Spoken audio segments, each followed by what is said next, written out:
예, 조금 있으면 교황이 한국을 방문하게 되죠. 8월 14일인가요? 15일인가요?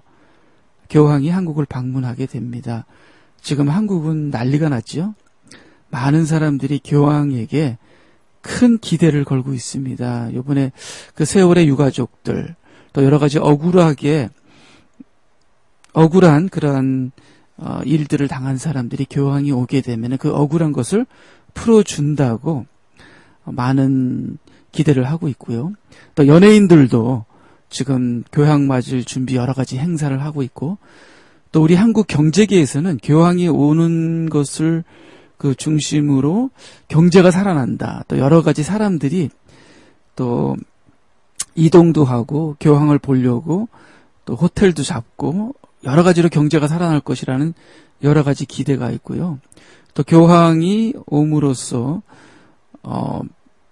어떠한 참 교황이 이 우리나라의 어떤 종교를 넘어서 우리나라의 어떤 구세주, 참 예수님처럼 구세주가 오신다는 그러한 기대감에 온 나라가 지금 흥분과 교황 방문을 준비하고 있습니다.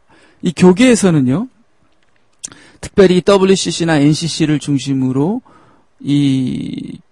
에큐메니컬 운동하시는 분들은 교황 방문을 굉장히 환영하는 반면 또 이 보수주의 쪽의 교회들은 교황 방문으로 인해서 그 교회들이 교인들을 잃을까봐, 혹시 또 교인들이 천주교로 가게 되지 않을까 하는 그 걱정을 하는 교회도 있다고 합니다. 사실 많은 크리스천들이 천주교로 개종한 그러한 일들이 일어나고 있는 건 확실한데요. 그래서 많은 목사님들이 걱정하고 있다, 그렇게 얘기하고 있습니다. 자, 우리가 성경적으로 교황이 오는 것을 우리가 생각해 봐야겠는데요. 교황이 우리나라 온다는 그 자체가 지금 한국에는 큰일이지만 우리나라 온다는 그 자체뿐만 아니라 지금 지금 현재 교황 프란시스죠. 그 프란시스 교황이 전 세계적으로 구세주처럼 아주 두각적인 인물로 나타나고 있는데요. 제가 여러 번 말씀드렸지만 이 프란시스 교황은 예수회 출신으로 예수회는 천주교의 매우 정치적인 무서운 집단인데요. 유일하게 예수회에서 교황이 나온 것은 참으로 기독교 역사적으로 굉장히 위험하고 성경의 요한계시록에 나오는 역사적인 마지막 때 현상이라고 저는 그렇게 생각하고요. 많은 사람들이 그렇게 생각하고 있습니다. 예, 우리가 이 천주교에 대해서 확실하게 천주교는 하나님 말씀, 성경에서 너무나 확실하게 어긋난 그런 잘못된 성경 사상을 갖고 있는, 저는 천주교는 이단이라고 보고 있습니다. 예, 제가 천주교를 이단이라고 보는 건 저뿐만 아니라 많은 보수적인 하나님 말씀을 사수하는 교회와 목사님들은 천주교가 매우 비성경적이기 때문에 이단이라고 말하는 그러한 많은 목사님들이 있는데, 여러분들도 이 천주교가 매우 비성경적이기 때문에 하나님 말씀에 매우 벗어났기 때문에 여러분들이 이 천주교가 이단이라는 것을 아셔야 합니다. 예, 특별히 이 천주교에서는 이 마리아를 중보자로 믿고 있습니다. 마리아를 중보자로 믿고 있습니다. 예, 천주교에서 믿고 있는 마리아의 거짓된 비성경적인 믿음 7가지. 예, 천주교에서는 이 마리아에 대해서 이 7가지로 마리아를 중보자로 주장하고 있는데요. 이 마리아를 중보자로 주장하고 있는 7가지 잘못된 생각을 여러분들에게 말씀을 드리겠습니다. 첫 번째 천주교에서 주장하는 이 마리아에 대한 잘못된 것은, 첫 번째는 마리아는 평생 동정녀였다. 근데 여러분 잘 아시지만요, 성경에 분명히 마태복음 13장 55절, 56절에 이렇게 나와 있습니다. 예, 성경을요 읽게 되면, 저 사람은 그 목수의 아들이 아닌가? 어머니는 마리아요, 그 형제들은 야고보, 요셉, 시몬, 유다가 아닌가? 그리고 그의 누이들은 모두 우리 동네 사람들이 아닌가? 그런데 저런 모든 지혜와 능력이 어디서 생겼을까? 예, 마태복음 13장 55절에서 56절입니다. 분명히 성경에 예수님의 형제 요셉, 시몬, 유다가 있고 누이들도 있다고, 누이들이 적어도 둘 이상은 된다.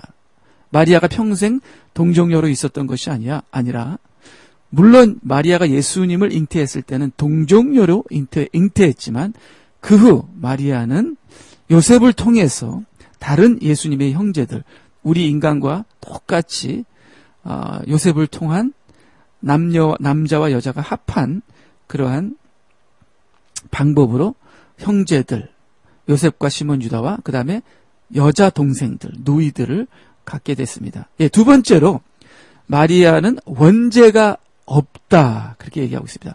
원죄가 없다. 토마스 아퀴나가 그렇게 얘기했고요. 그 다음에 존 트리질리오라는 캐톨릭에서요, 마리아에게는 원죄가 없다는 교리가 19세기에 공식 교리로 그렇게 제정이 됐습니다. 마리아는 원죄가 없다. 그 다음 네 번째는 원죄가 없을 뿐만 아니라 이 세상에서 아무런 죄도 짓지 않았다. 마리아 무죄설이 있습니다. 예, 참 마리아는 평생 동정녀였다. 원죄가 없다. 마리아는 평생 죄를 짓지 않았다. 도대체 이게 무슨, 이 천주교 교리는 이단 교리이고, 프란시스코 교황이 말하는 걸 제가 여러 번 말씀을 드렸는데요. 교황이 얘기한 것들은 성경적인 것이 하나도 없습니다. 아무나 천당 간다 그러고, 어떤 종교를 믿어도 하나님을 믿는 거고, 구원을 받는다 그러고, 지금은 제가 말씀을 드렸죠. 이 프란시스코 교황은 천주교에서도, 정말 보수적인 천주교에서도 이 프란시스코 교황은 이단으로 몰리고 있는 상황인데요. 워낙 이 교황의 힘이 세기 때문에 이 교황의 영향이 지금 전 세계에 큰 영향을 미치고 있죠.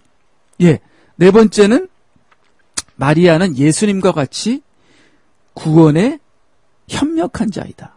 그러니까 예수님과 같이 우리를 구원하시는 분이다. 그렇게 마리아의 구원 협력서를 얘기하고 있습니다. 예, 마리아 평생 무죄설은요, 제2차 바티칸 공회에서 결정이 됐는데요. 평생 죄의 온갖 더러움에 물들지 않으신 분이라, 이렇게 교회 헌장, 캐톨릭 교회 헌장 제56조항에 나와 있습니다. 로마는 하나님의 특별한 은혜로 말미암아 마리아가 전 지상 생애 동안 어떠한 종류의 죄도 범하지 않았다. 일평생 모든 자기 죄, 자범죄에 물들지 않았다. 캐톨릭 교회 교리서 제411조, 제508조에 이렇게 나와 있습니다. 예, 그리고요, 교황 베네딕트 15세가 1914년, 1922년에서 마리아의 구원 협력설, 즉 마리아는 중보자이다 라는 교리를 선언했죠. 예, 마리아의 구원 협력설. 마리아는 십자가에서 운명하는 아들과 함께 순환을 겪었다. 마리아는 예수와 함께 인류 구속 역사에 참여했다. 구원 사역에 협력했다. 그렇게 얘기하고 있습니다. 예, 다섯 번째는 마리아 승천설입니다. 예, 이 교황 프란시스코가 한국에 와서 큰 운동장인가요? 운동 경기장에서 몇만 명이죠? 4, 5만 명 온 경기장에서 마리아 승천 미사를 한답니다. 그때 많은 연예인들이 오고 우리나라 유명한 조수미가 성악가가 노래도 부르고 행사를 하는데요. 바로 그것이 마리아 승천 기념일 미사를 한다고 합니다. 예, 다섯 번째는 마리아가 승천을 했다. 이렇게 얘기를 하는데요. 기가 막힌 얘기입니다. 교황 비오 12세는 마리아가 죽는 순간에 승천했다는 교리를 선포했다. 마리아 카톨릭 교회는 원죄에 물들지 않고 평생 동정녀였던 하나님의 모친 마리아가 지상의 생애를 마친 뒤 영혼과 육신이 함께 천상의 영광에 올림을 받았다. 자, 그러면 이게 마리아가 죽었다는 건지, 안 죽었다는지, 살아서 승천했다는 건지, 죽어서 승천했다는 건지 잘 모르는데요. 정확한 것은 제가 잘 모르겠습니다. 예, 근데 여기 분명히 영혼과 육신이 함께 천상의 영광에 들려 올림을 받았다는 그런 말을 하고 있습니다. 그리고 여기 보니까 성경은 마리아의 죽음에 관하여 침묵했지만 교회의 전통 성전은 그가 천국으로 들려 올라갔다고 이 카톨릭은요 가르친다고 한다.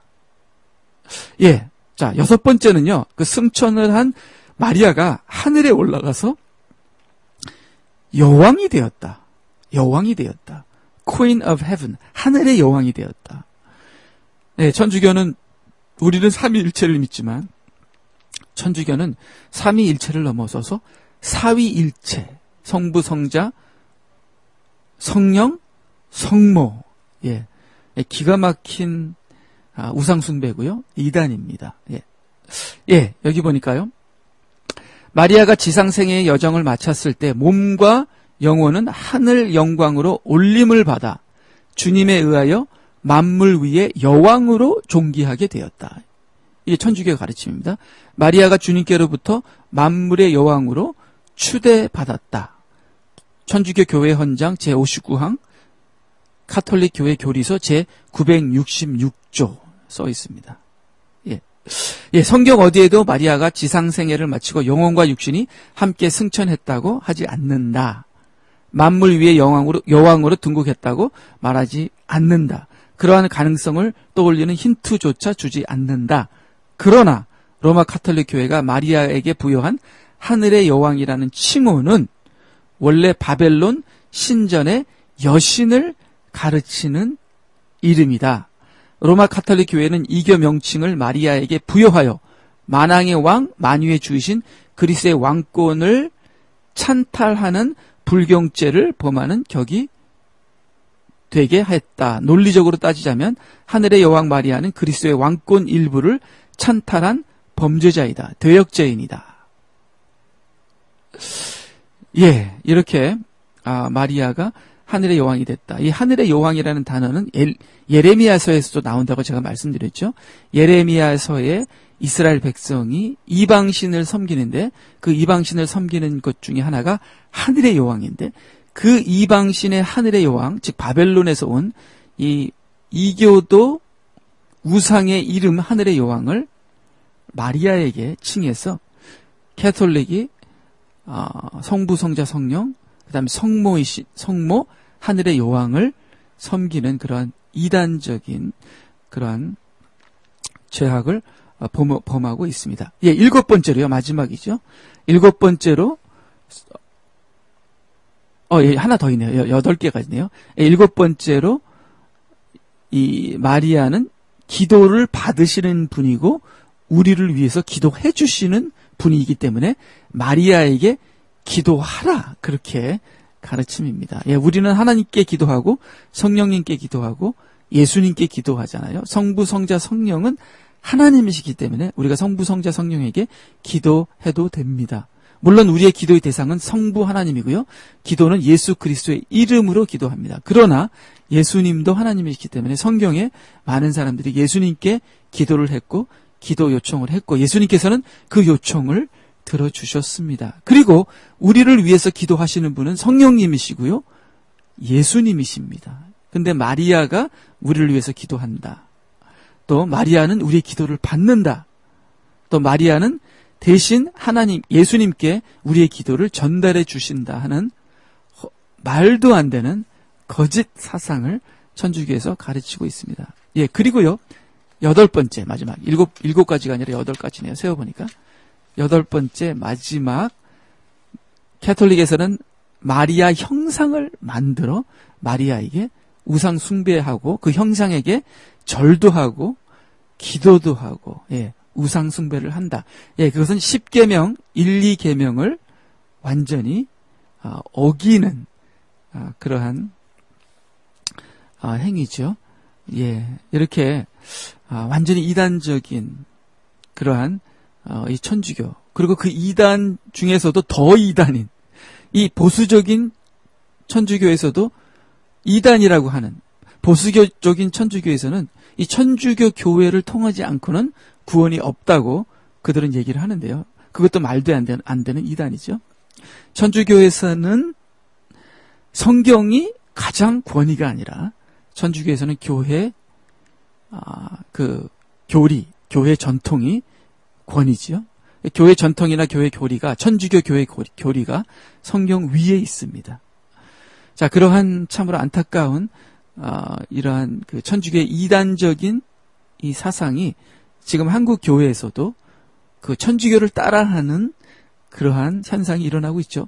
성경의 교리를 든 것이 아니라 목사님의 말이 성경보다 더 권위 있고 그들의 신비적인 체험이 성경보다 더 권위에 있고 그 다음에 이 기독교의 이 전통과 물질주의 참으로 목사 우상 숭배, 물질 우상 숭배가 만연하는 이 시대의 기독교가 정말 이단으로 타락한 천주교를 따라하는 그리고 천주교의 이 어마어마한 성전들도 이 천주교의 우상이 되는 것이죠. 기독교도 어마어마한 성전을 지어 우상 숭배하고 있습니다.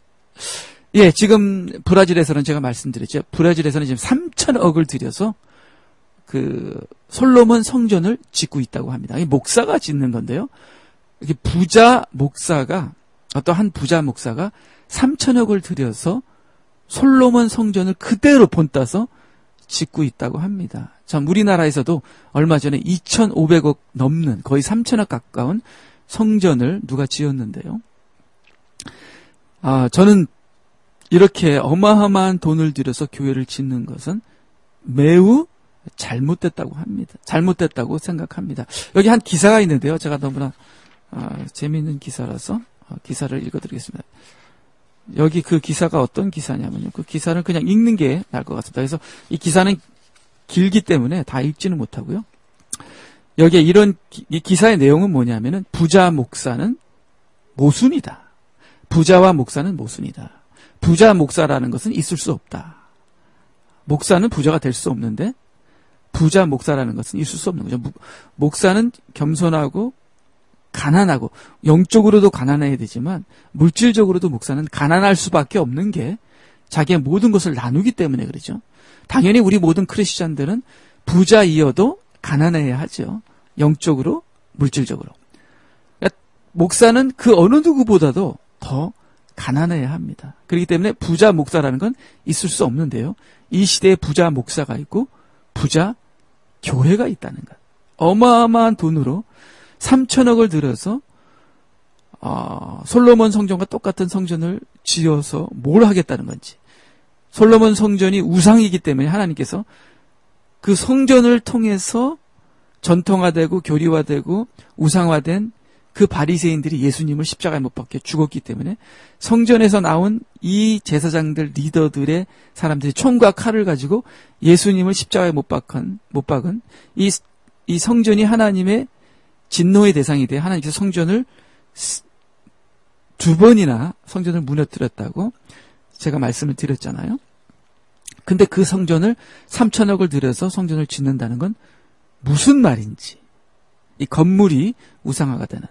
예, 여기 다시 칼럼으로 돌아가서요. 부자와 목사는 모순이다 하는 글을 제가 조금만 읽겠습니다.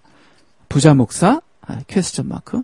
암만 생각해도 부자 목사라는 말이 내게는 수사법에서 말하는 모순어법처럼 들린다. 예쁜 추녀가 없고 키 큰 난쟁이가 없다. 그건 처음부터 있을 수 없는 모순이기 때문이다. 그러나 모순은 세상에만 있는 것이 아니라 교회 안에 버젓이 존재하고 있고 당당히 군림하고 있다. 하지만 하나님께 축복을 받으면 받을수록 은혜를 입으면 입을수록 절대로 부자가 될 수 없는 사람이 있다. 그는 다름 아닌 이른바 주의 종이라는 목사다. 주께서는 가난한 자로 세상에 오셨고 가난한 자를 구원하시기 위해서 생명을 바치셨다. 가진 자는 반드시 가난한 자를 도우라고 엄히 명령하셨다. 세상에서 굶주리고 헐벗은 자를 섬기는 것이 곧 나를 섬기는 것이다라고 말씀하시지 않았는가? 목사가 정녕 주의 종이라면 당연히 그리고 기꺼이 가난한 자가 돼야 한다. 스스로 열심히 일해서 돈을 버는 것이 아니라 교인들이 주는 돈을 받아서 생활하는 목사가 정작 교인들은 가난에 허우적거리는데 자신들은 VIP 신분을 누리며 부자로 호사를 누리며 산다는 것은 말 그대로 넌센스이며 주의 종으로 맡은 역할에 대한 엄연한 배역이다. 예. 목사님들이 기도 모임을 할 때 호텔에서 기도 모임 하고요. 목사님들이 베케이션 갈 때 일본에 가서 사우나를 하시고요. 그 다음에 목사님들 전부 다 자녀들 외국에서 유학하고요. 그 다음 목사님이 월급이 대형교회 목사님 월급은 어마어마하고요. 그 월급 외에 또 개인적으로 쓰는 돈은 어마어마하고요. 얼마 전에 지금 현재 그 논란이 되고 있는 한국의 어마어마한 대형교회 목사님과 장로들이 교회에서 모르는 그들만이 또 쓰는 어마어마한 돈이 수백억 돈을 쓰는 것 때문에 지금 신문에 여러 가지 문제가 됐는데요. 그분들이 몰래 쓴 그 어마어마한 돈이 어디로 빠졌는가? 그것 때문에 지금 사람들이 의아해하고 있는데 많은 사람들이 북한으로 제가 읽은 신문에는 북한에 학교를 짓고 북한으로 빠졌는데 그 북한으로 빠진 돈이 가난하고 힘든 북한 백성들을 먹이는 것이 아니라 참 잘못 쓰여졌다고 글들이 올라오고 있는데요. 거기에 대해서는 제가 확실히 모르지만 참으로 하나님의 그 헌금이 참으로 이 부자 목사들에 의해서 그들의 정치와 그들의 권력을 위해서 잘못 쓰여지는 그런 현상이 일어나고 있다는 것. 예, 계속 조금만 더 읽고 마치겠습니다. 예, 돈 많은 동네 교회 또는 교인이 많아 재정이 넘치는 대형 교회일지라도 막상 교회 안에는 가난의 고통에 신음하는 교인들이 허다하다. 그렇죠. 예. 그럼에도 불구하고 교인들의 피땀 어린 헌금을 받아 생활하는 목사가 남달리 부유하게 살고 있다면 그는 이미 종교를 빙자한 장사치일 뿐 결코 거룩한 주의 종이 될 수 없다. 부자 목사, 한국의 대형교회 목사들은 극소수의 경우를 제외하면 거의 대부분 수백억의 교회 재정을 마음대로 주무르며 지나치게 호사를 누린다. 그리고 그것이 마치 축복받은 종의 당연한 권리이며 증거인 양 맘껏 으스댄다. 그러나 주님은 아시고 그들의 신랄 같은 양심은 어렴풋이 느끼고 있다. 자신이 세상의 부여를 한껏 누리는 순간 이미 자신은 그리스도의 온유와 겸손의 영성을 잃은 거짓 종이라는 사실을. 예, 제가 한국의 대형교회에 갔을 때 제 어머님이 한국에서 대형교회를 다녀서 제가 그 교회 한번 참석해 봤습니다. 근데 그날 마침 그 대형교회에 한국의 유명한 그 바이올리니스트 정경화가 와 있더라고요. 저는 몰랐습니다. 근데 광고 시간에 목사님께서 그 정경화 그분이 손가락이 다쳤대요. 그렇다고 하면서 부목사님들 다 내려오라 그러더라고요.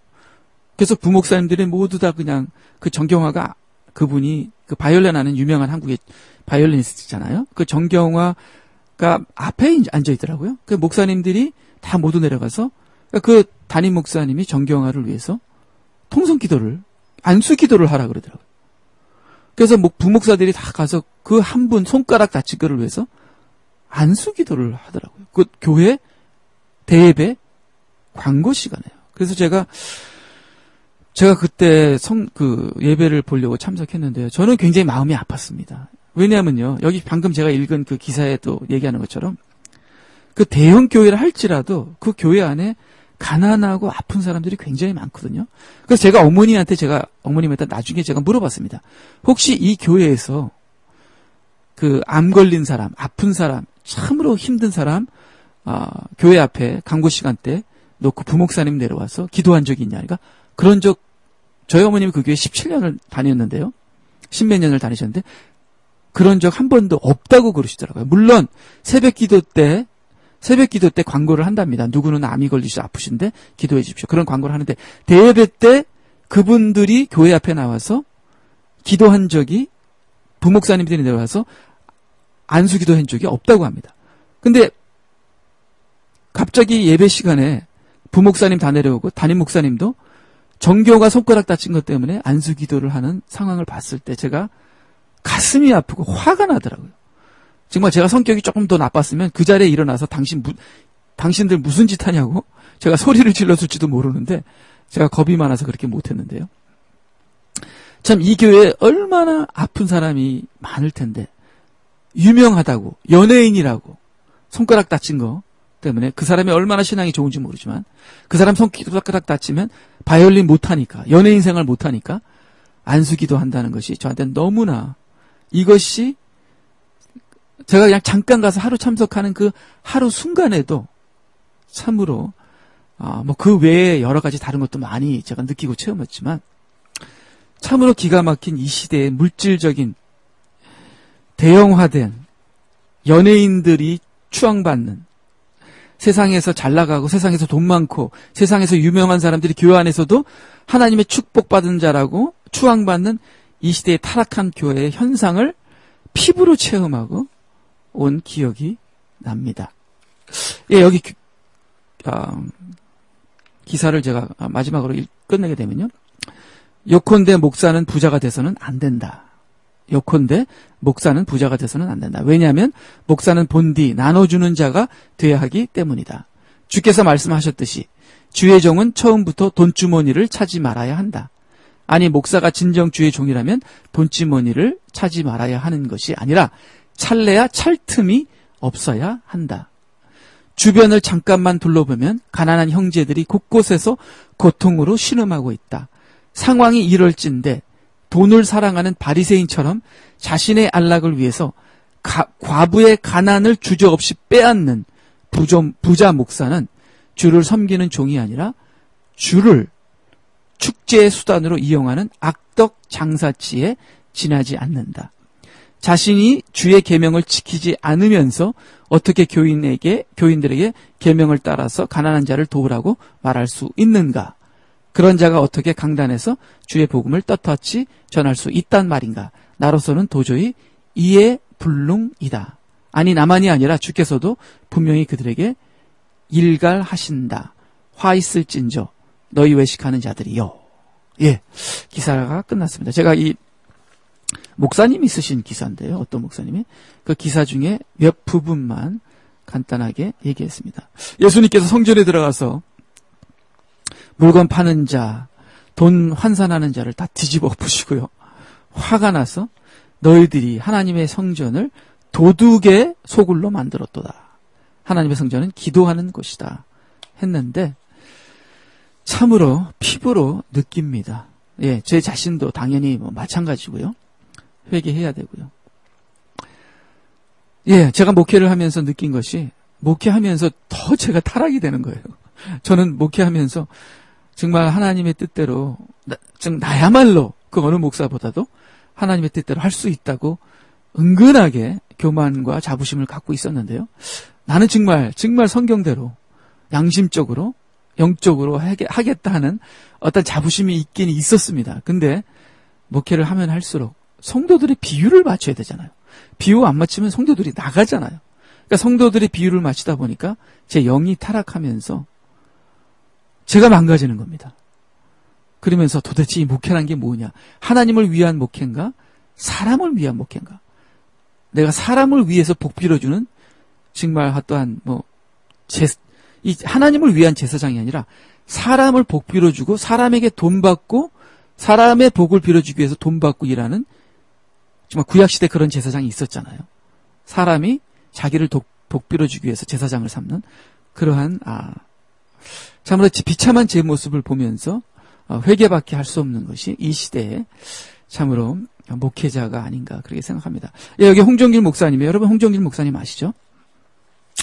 홍정길 목사님은 코스타를 시작하고 한국의 어떤 목사님보다 양심적이고 진실한 분이 홍정길 목사인데요.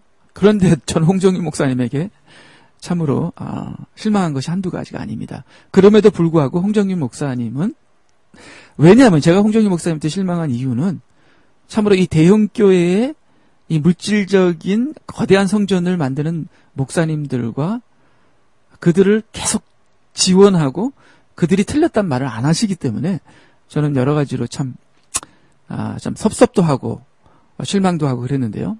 홍정일 목사님이 쓴 기사 2개가 있는데요. 그 2개 중에서 첫 번째는 제가 옛날에 한번 여러분들에게 말을 했는지 모르겠어요. 홍정일 목사님 이때까지 자기가 목회한 것을 후회한다. 이때까지 자기가 목회한 것이 참으로 하나님 앞에 많은 범죄를 했다 하는 그러한 그 회개의 글을 쓰신 것이 있어서 그 글을 제가 듣고 참 홍정일 목사님이 그래도 참으로 양심적인 대형교회 목사 치고는 유일하게 하나님 앞에서 진실하고자 하는 분이 아닌가 그렇게 생각을 했었고요. 자, 요번에 또 홍정일 목사님이 글을 쓰셨는데요. 이런 글의 제목이 이겁니다. 지금까지의 코스타는 모두 허망하다. 지금까지의 코스타는 모두 허망하다. 이 코스타는 정말 청년들이, 저희 교회가 청년들이 를 중심으로 세워진 교회이기 때문에 코스타에 대해서 저도 많이 압니다. 지금은 아니지만요. 지금 저희 교회 청년들은 좀 나이가 들어서 이제 코스타를 안 가지만 옛날에 총각 처녀 때 코스타를 정말 빠지지 않고 많은 돈을 들이고 자기들의 직장을, 학교를 뭐 그때 방학 때 했으니까요. 학교 다니는 사람은 뭐 썸머 스쿨을 포기하면서까지, 또 어떤 직장 다니는 청년들은 직장을 포기하면서까지 코스타에 가서 은혜를 받았습니다. 그리고 코스타가 좋았습니다. 제가 코스 자체를 나쁘다고 하는 것이 아니라 이 코스타를 시작한 사람들,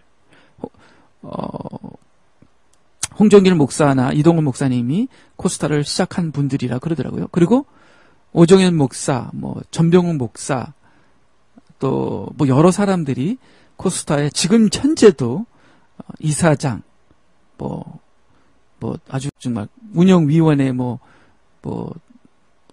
대장, 저는 잘 모르겠습니다. 한국말을 잘 몰라서 그런 분들을 맡고 있는데요. 그 맡고 있는 핵심들 중에 몇 명이 심각한 그런 문제를 저지르고 성추행, 논문 표절, 그 다음에 지금 현재 일본에서 8월 12일부터 15일까지 일본 니가노 이나스키 리조트에서 제22회 코스타를 하는데 지금 5,000명이 참석할 것을 지금 기대하고요. 얼마 전에는 4,600명이 참석했는데요. 어마어마한 그 청년들이 참석하는데요. 이 전체 그 자펜 코스타를 주관하는 목사님이 계신데 요번에 성추행 문제로 걸렸습니다. 그래서 그 홍정일 목사님이 가서 모든 것을 내려놓으라. 사표를 내라 했는데 그분이 내려놓겠습니다.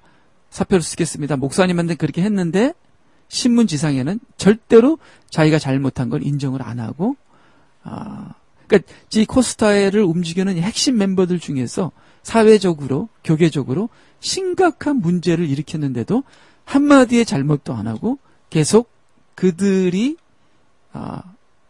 하나님의 사역을, 자기들의 정당성을 주장하면서 하나님의 사역을 하는 그런 일들이 일어나는 것을 볼 때 홍정일 목사님이 지금까지의 코스타가 모두 허망하다. 그렇게 얘기하고 있습니다. 예, 저도 물론 마찬가지고요. 우리 교역자들이 잘못했을 때 정말 책임을 지고 물러나는, 그리고 미국에서는 물러납니다. 물러나고, 그 다음에 다시 치유를 받고 다시 돌아옵니다. 돌아와서 다시 목사 생활을 합니다. 근데 한국은 한번 물러나면 다시 못 돌아오고, 못 돌아오기 때문에 끝까지 자기 잘못을 인정 안 하고 그 자리를 지키려고 하죠. 참, 한국과 미국을 비교했을 때 보면은 미국 사람들이 더 신사적이고, 잘못은 잘못으로 인정하고, 회개하면 또 받아주고, 참 대단합니다. 참 신사적입니다. 예, 저도요, 또 우리 목사들도 왜 죄를 안 짓겠습니까? 다 인간인데요.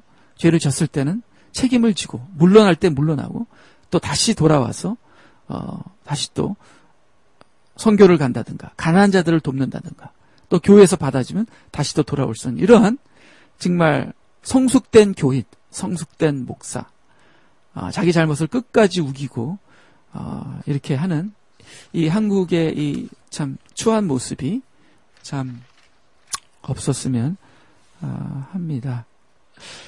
예, 뭐 누구를 탓하는 것은 참 나 혼자 먼저 회개하고 내가 회개하고 제가 이렇게 여러 가지 교계의 문제를 얘기하는 것은 남의 얘기를 하고 누구를 판단하고 판단하지 말아야죠. 판단한 것이 아니라 지금 우리를 가르치는 목사님들 또 내가 이때까지 배웠던 그러한 신앙관 또 내가 지금 살고 있는 이 신앙관을 하나님 말씀에 비춰서 우리가 회개해야 된다는 것이죠.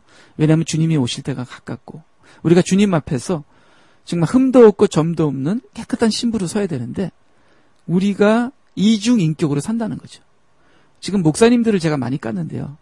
목사님뿐만 아니라 우리 교인들도 정말 세상을 사랑하면서 물질을 사랑하면서 정말 6일 동안에는 정말 세상적으로 살다가 7일 종교적인 것처럼 행세하는 이 형식적인 거짓선적인 이 신앙 저뿐만 아니라 목사뿐만 아니라 우리 모든 교인들이 주님이 오실 때가 가까운 이 현상 이 프란시스라는 이 교황이 이 거짓 선지자로 지금 등장하는 이 마지막 때 이 시대에 참으로 전 세계가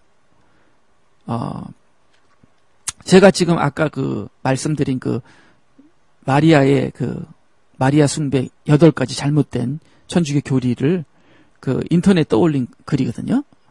인터넷 떠올린 글을 밑에 댓글을 보게 되면요. 막 떠올린 목사님을 깝니다. 왜 천주교도 좋은데 왜 판단을 하느냐. 기독교인들도 막 까요. 왜 천주교도 좋은데 지금 교황이 참 좋은 일을 하는데. 안 믿는 사람들이나 천주교인들이 그렇게 얘기하면 모르겠지만요. 기독교인들도 왜 그렇게 천주교나 다 같이 하나가 되지 이런 식으로 지금 한국교회 반이 WCC에 참석을 하고 WCC에 참석했다는 건 천주교회 하나 됐다는 거고 종교 통합을 얘기하는 거고 그것은 우상 숭배를 얘기하는 거고 배도를 얘기하는 거잖아요. 제가 이것을 얼마나 많이 얘기를 했습니까? 예, 이렇게 세상 다른 종교와 하나 되는 천주교와 하나 되는 이 시대의 기독교 그리고 천주교를 이단이라고 믿고 있는 많은 보수 기독교인이라 할지라도 우리가 천주교와 하나는 안 되고 다른 불교나 다른 이단 종교나 다른 종교와 하나가 안 되더라도 솔직히 우리 이 보수적인 크리스천들도 물질과 하나 되고 세상과 하나 되고 자기 자존심, 자기 명예를 위해서 교회 안에서 싸우고 교회를 기도해야 할 거룩한 교회에서 인간의 정치를 하는 수많은 보수적이라고 하는 성경을 믿는다고 하는 제 자신과 우리 크리스천들 정말 마지막 때 우리가 회개해야 된다고 확신합니다. 예, 요번에 교황 또 한 가지 제가 기억이 예, 로빈 윌리엄스라는 유명한 배우죠. 여러분 아시죠? 로빈 윌리엄스라고 여러분 미국에 오래 계신 분들은 유명한 배우인 거 알거든요. 로빈 윌리엄스라는 유명한 배우가 자살했습니다. 예. 지금 미국의 어떤 유명한 목사님 교인도 교회 목사님 아주 큰 교회 목사님 아들도 자살했고요. 얼마 전에 또 우리 한국 유명한 설교 기가 막히게 잘하는 목사님도 우울증으로 자살했고요.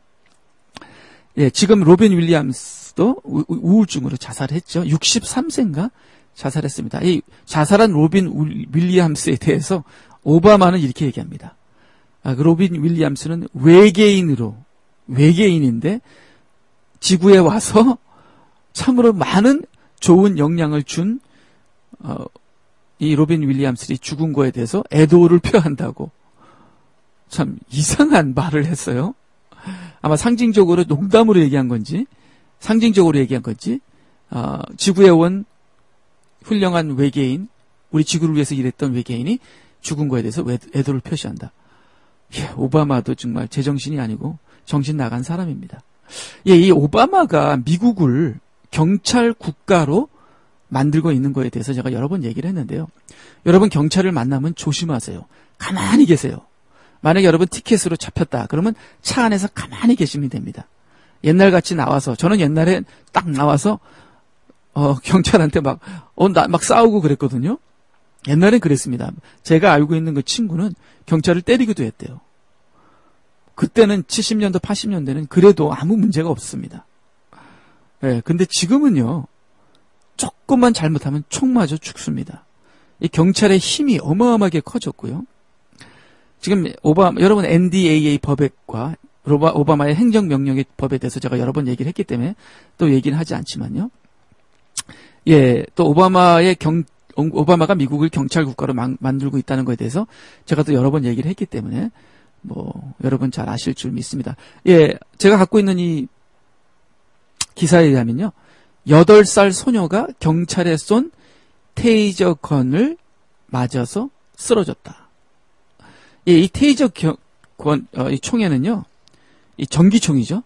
어마어마한 전류가 흘리기 때문에 아무리 어른이라도요. 그 총에 맞게 되면 그게 살에 박히 들어가면서 온 몸에 전류가 흐르면서 기절을 하게 되는데요. 그 테이저건을 8살짜리 여자아이에게, 소녀에게 쏘았다고 합니다. 근데 이 기사에서는 왜 경찰들이 이 집에 갔으며 왜 이 여자에게 이 테이저건을 썼는지 모르지만 이 경찰은요. 정당한 조치였다. 그렇게 쏠 수밖에 없었다고 하는데요. 지금 거기에 경찰이 4명이 있었고요. 4명 중에 2명은 테이저건 전문가라고 합니다. 근데 경찰이 4명이 있었는데 8살짜리 소녀 아이에게 위협을 느껴서 테이저건을 쐈다. 이게 말이 안 되는데요. 그래서 이 8살짜리 소녀가 테이저건을 맞고 이멀전시로 병원에 들어갔는데요. 정신치료를 받아야 한다고 합니다.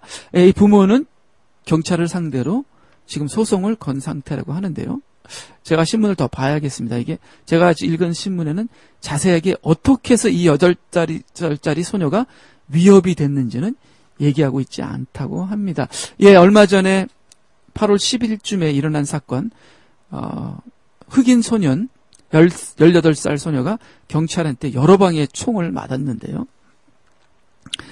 옛날에도 한국 청년이, 경찰이 그 청년을 하이웨이에서 세우려고 했는데 이 한국 청년이 쓰지 않았어요. 계속 도망갔습니다. 근데 이 한국 청년이 아마 비싼 그 차, 스포츠카를 타고 도주를 했다고 합니다. 도주하는데 얼만큼까지 도망가겠어요? 도망가봤자지. 경찰이 사방에서 따라잡는데요.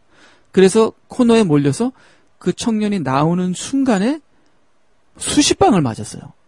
그래서 죽었는데요. 그거는 옛날 일입니다. 예. 예. 옛날에도 그렇게, 옛날 일인데, 거기에 대해서는 그렇게 큰 문제가 일어나지 않았는데요. 자, 요새 18세 소년, 흑인 소년이 경찰 한 명과 흑인 아파트, 흑인들이 많이 사는 아파트에서 몸싸움을 이렇게 비슷한 걸 했다 해요. 1대 3, 2로? 근데 걔는 청년들인가 봐요. 근데 이제 그때 경찰차 안에 경찰이 총을 쐈습니다. 총을 쏘니까 이 아이들이 도망을 갔는지 무서워했는지. 근데 총을 쏜 경찰이 밖으로 나와서 이 마이클 브라운이라는 18살의 흑인 청년을 여러 발 총을 쐈나 봐요. 그때 얘기로는 2-3발이 아니라 그 이상으로 그냥 여러 방을 앞대고 쏴서 이 아이가 거기서 직사했는데요. 이 아이는 비무장, 어떤 무기도 갖고 있지 않은 아이였다고 합니다. 예를 다리를 쏴서 아이를 이렇게 정지를 시키거나 그것이 아니라 그냥 여러 방을 그냥 마구 쏴갖고서 죽인 것 때문에 지금 흑인 여기가 미국 미조리주네요. 흑인 사회에서 지금 난리가 났는데요. 흑인 이 사회가 난리가 난 건 좋고 데모하는 건 좋은데 지금 이 흑인들이 어떤 일이 일어나고 하면은 시위대가 지금 가게를 막 털고요. 상점들을 약탈하는 행위를 하고 있다고 합니다. 예, 이렇게 되면은 잘못하면 계엄령이 선포될 수가 있는데요. 그 지역에. 여러분 잘 알지만 보스턴 마라톤 그때 폭탄이 터졌을 때 그 보스턴 지역 전체가 계엄령이 선포됐다고 합니다. 그래서 제가 들으는 그 기사로는요, 막 경찰들이 막 각 가정에 무단으로 침입해서 어마어마한 일들이 일어났다고 합니다. 자, 이렇게 막 약탈 행위가 일어나고, 그 다음에 제가 에볼라 그 병균에 대해서 얘기했잖아요. 에볼라 병균이 이렇게 퍼지고, 이러한 상황에서 이 오바마 행정부가 계엄령을 선포할 수 있는 빌미를 가져다 준다는 거예요. 그래서 만약에 계엄령이 선포가 되면은 오바마의 행정명령으로 막 아무 사람이나 테러리스트로 잡을 수도 있고, 우리 크리스찬들, 특별히 미국에 있는 크리스찬들은 테러리스트 목록에 들어간다고 제가 얘기했죠. 그럼 테러리스트로 잡히게 되면은, 그렇게 되면은 무조건 잡혀서 탄압을 받을 수도 있는, 죽을 수도 있는 그런 상황에 피마 캠프에 잡혀갈 수도 있는 그러한 일도 일어날 수 있다고 저는 생각합니다. 제가 하는 모든 얘기가 가능성을 얘기하는 것이지, 그런 일이 지금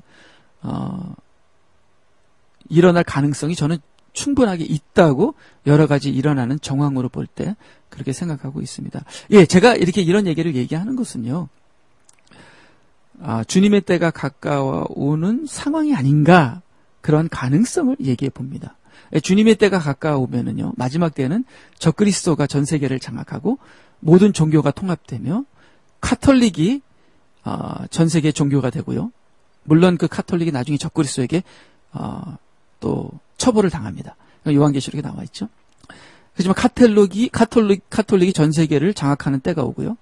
정치, 경제 모든 면이 통합이 되고요. 그 다음에 독재 시대가, 적그리스도를 통하는 독재 시대가 열리게 되고요. 그러면 물건 사고 팔고 하는 것, 모든 것이 이것이 이제 적그리스도에 의해서 조종을 받게 되고요. 그렇게 되면 우리가 짐승의 표를 받게 되는 그런 상황도 일어나게 되는데요. 그런 모든 상황이 지금 일어나는 방향으로 치닫고 있지 않는가, 여러 가지 정황으로 볼 때 그런 생각을 해보면서요, 저는 그렇게 생각합니다. 항상 마지막 때였습니다. 2000년 전에도 마지막 때고, 옛날에도 마지막 때라고 했고, 지금도 마지막 때라고 했는데요. 지금은 그 어느 때보다 마지막 때의 상황들이 눈으로 볼 수 있지 않는가 생각해보고, 그 가능성을 생각해 봅니다. 이런 얘기를 하고 끝나면은 아무 소용이 없죠. 이런 얘기를 하고 끝난다면 그 무슨 소용이 있습니까? 이런 얘기를 하면서, 저는 그렇습니다. 저는 이런 얘기를 제가 신문지상에서 보고 또 들으면서 제가 느끼는 건 그렇습니다. 제가 느낀 거는, 저한테 도움이 된 건요, 여러분들에겐 이런 얘기들이 어떤 도움이 되는지 모르지만요, 저에게 도움이 된 거는, 물론 정말 그 어느 때보다 깨어서 기도해야 된다, 그 은혜를 받은 건 당연하고요. 제가 도움이 된 거는, 이 세상은 아무것도 아니구나, 이 세상에서 돈 벌고 출세하고 이름 높이고 그런 거 다 다 헛된 거구나, 허무한 거구나. 내가 교인이 한 명이 있더라도, 내가 아무것도 없더라도, 내가 지금 하나님 앞에서만이라도 바로 쓰고 헛된 영광과 헛된 꿈은 버려야 하는구나 하는 그 자기를 비우는, 그거는 정말 뭐라고 할까요? 정말 도움이 됐습니다. 예. 저도 헛된 꿈이 많았거든요. 참, 조용기 목사님을 보면은 내가 조용기 목사님보다 더 커지리라, 그런 말도 안 되는, 그런 정신 나간 생각을 갖고 있었거든요. 저도 청년 때 신학교 다니면서. 근데 조영교 목사님의 그 모든 타락하고 그 모든 비리를 보면서 이것이 비대해지고 커진 이 하나님의 종이 부자가 됐을 때 일어나는 이 현상. 하나님의 종은 절대로 부자가 될 수 없다는 것 생각하면서, 이 부자가 되고 커지고 유명해지게 싶어 하는 이 헛된 욕망을 버릴 수 있는 결정적인 역할을 한 것이 주님이 오신다는 것. 다 이 세상의 모든 헛된 영광은 다 끝난다는 것. 주님이 오시기 전에 정말 가난한 심정으로 주님이 오실 걸 기다려야 한다는 것. 참으로 그 주님이 정말 당장 오신다고 이렇게 느끼니까 저에게는 많은 도움이 됐습니다. 그리고 주님이 오실 날이 가까워 온다는 여러 가지 이 정황들이 저는 믿습니다. 예. 저는 이러한 일들이 주님이 오시는 가까운 현상이라고 저는 믿습니다. 충분한 가능성이 있다고 생각합니다. 예. 참, 그러나 이러한 일들이 일어난다고 해서 그 얘기하는 걸로 끝나는 것이 아니라 이것이 우리가 깨어서 기도하고 세상 것을 포기하는데 도움이 안 된다면 이런 걸 얘기해서 무슨 소용이 있겠습니까? 사람들 겁주기만 하는 것이죠.